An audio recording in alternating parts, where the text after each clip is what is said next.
panelists today will share their experiences, and of course we have a data recipient here.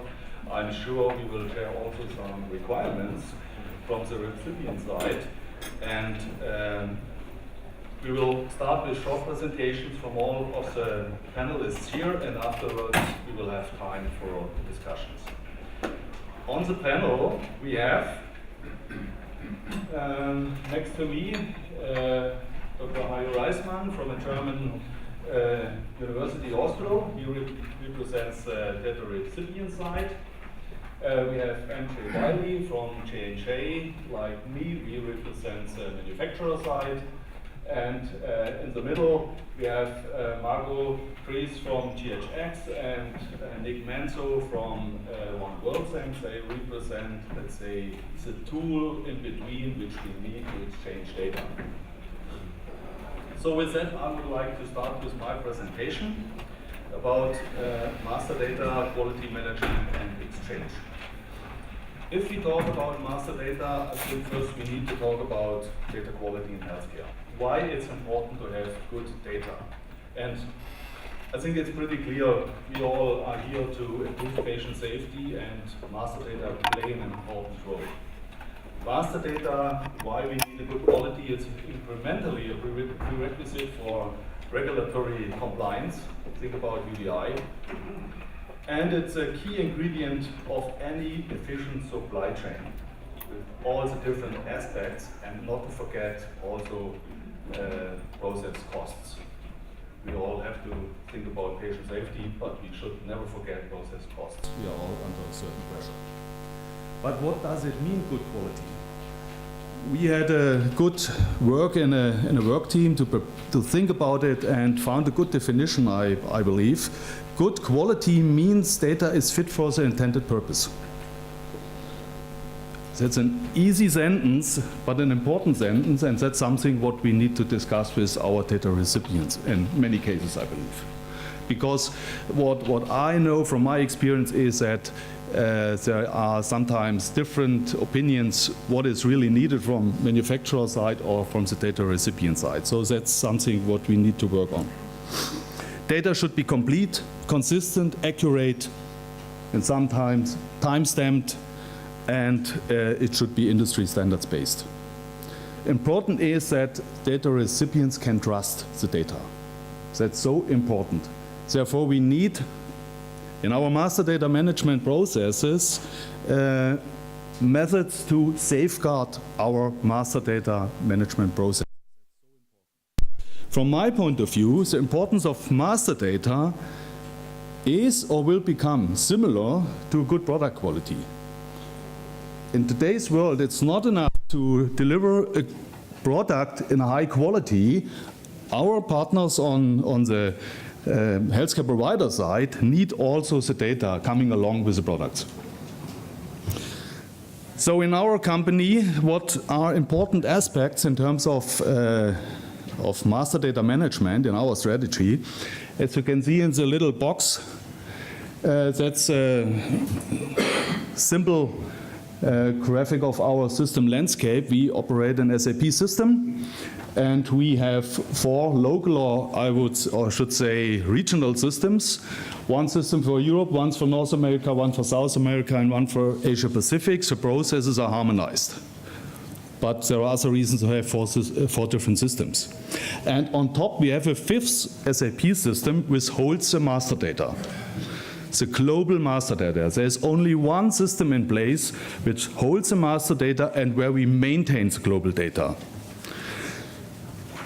Of course, we have also on the local levels or regional levels, local master data. So we enrich the global data with local data. Some examples, global data is, let's say, in terms of material master, it's a packaging hierarchy, the GTINs allocated to the different packaging levels, information whether a product is sterile or not, whether it contains latex or not, stuff like this. That's global data. And an example for local data is, let's say, the lowest orderable unit in a market, price data. So that's typical local data. So for us, it's really important in our strategy that we have a clear definition what is global and what is local. What we also achieved over the last years to implement a globally harmonized master data management process. In larger companies, that's really a challenge. There are so many business units, but what we achieved under SAP is to work with a globally harmonized process. And for that, we use SAP standard workflows. There is no chance to maintain any data differently. You have to go along a certain workflow. And with that, we have also process transparency. We know exactly who is doing what, by when, and what's the current status. Why is somebody doing not his job in the right time? Important is also, from our point of view, that you have allocated clear process ownership and a coordination. In larger organizations, without a clear process ownership, you will end up in a chaos. With that, you also need to define the responsibilities and an authorization concept. Who is authorized to change what?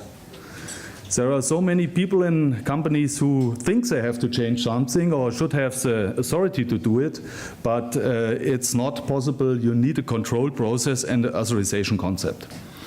And with that, we have implemented one very important thing, which we call it so-called transfer point concept. That means we have assigned to every product just one transfer point. And the transfer point plays a supervisor role. That's a final instance within a workflow to check the data quality. They have the authorization to accept or reject any changes. So the workflow goes around, so we pick up the data from different departments, and at the end there is somebody who checks whether everything is complete, consistent, up to date, and they have the authority to reject if something is not correct from their point of view. That's so important. With that, we also have clear transparency, who is doing what, who is doing nothing, and why not. So these people who are well trained, and currently we have, I believe, for finished goods around about 20 transfer points in the different business units. They are well trained and know, hopefully, what they do. Think about UDI and the trigger fields we have for allocation of new GTINs. That's so complicated, and you cannot tell everybody in a company who is involved in master data management what does it mean. The transfer points know it. So we had to train a smaller group to be sure that we follow the regulation at the end. With the transfer point concept and the transparency, we achieved a reduced turnaround time. And our internal goal is to have maximum 3 days, the workflow, in 3 days for new products to collect all the data and 2 days to change any data. And that's something what we really have achieved. The major objective of all these aspects is really internal data validation. In terms of UDI, so when UDI regulation came along, we already had a workflow in place, of course.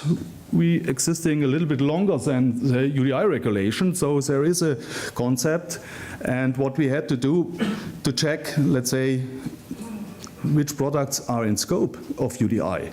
In our central master system, we have more than 1.4 million records, finished goods, raw materials, whatever. And that was really a challenge to figure out what is in scope of UDI. What is a finished good, what is a medical device, what is relevant for the US market. And that's nothing what you can do just one time. That's a moving target because our colleagues from R&D and marketing are so innovative. They create new stuff every day or every week. So that's really a thing what changes all the time. That means you cannot just maintain the products in scope in an Excel sheet. You have to mark it in your SAP system.